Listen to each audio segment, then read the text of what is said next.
അപ്പോൾ നമ്മൾ ഇൻസുലിൻ ഒരുപാട് ഇങ്ങനെ ഡെയിലി നമ്മൾ ഇങ്ങനെ വന്നുകൊണ്ടിരിക്കുന്ന സമയത്ത് ഉൽപ്പാദിപ്പിക്കുമ്പോൾ നമ്മുടെ ഗ്ലൂക്കോസ് കുറയുമല്ലോ.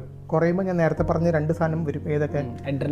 കോർട്ടിസോളും വരും. അപ്പോഴും നമ്മുടെ ശരീരം ശരിയല്ല, നമ്മുടെ പെരുമാറ്റം വീക്കായി. അപ്പോൾ ഇതിനെന്താണ് സൊല്യൂഷൻ എന്ന് വെച്ച് കഴിഞ്ഞാൽ, ഒന്നാമത് ഷുഗർ കട്ടിയാണ്, പഞ്ചസാര. രണ്ടാമത് ഈ തവിട് അടങ്ങിയിട്ടുള്ള അരി, ഓട്സ്, അങ്ങനത്തെ ഭക്ഷണങ്ങൾ കഴിക്കുക. അപ്പോൾ എന്താണെന്ന് വെച്ച് കഴിഞ്ഞാൽ നമ്മുടെ ശരീരം ഷുഗർ നോർമൽ സ്പീഡിൽ നമ്മുടെ ആവശ്യമുള്ള ഗ്ലൂക്കോസ് ഉണ്ടാക്കി തരും. ഇൻസ്റ്റന്റ് ആയിട്ട് സ്പൈക്ക് ആവില്ല, ഗ്രാജുവൽ ആയിട്ട് സ്പൈക്ക് ആവുള്ളൂ. അപ്പോൾ അങ്ങനെ ആകുമ്പോൾ നമ്മുടെ ശരീരത്തിന് വലിയ വ്യത്യാസം. അതായത് ഇതൊരു ത്രിട്ടല്ല, അതായത് ഇതൊരു അപകട സാധ്യതയല്ല, നമ്മുടെ ശരീരത്തിന് ആവശ്യമുള്ള ഗ്ലൂക്കോസ് തന്നെയാണ് ഉണ്ടാക്കി തരുന്നത് വരും. മറ്റേത് അങ്ങനെയല്ല, ഒറ്റയടിക്ക് കയറുമ്പോഴാണ് ബ്രെയിൻ കൺഫ്യൂഷൻ ആവുന്നത്.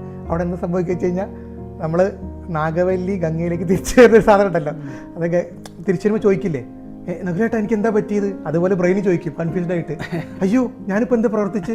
കാരണം ബ്രെയിൻ ആകെ കൺഫ്യൂഷനായി പോവാണ്.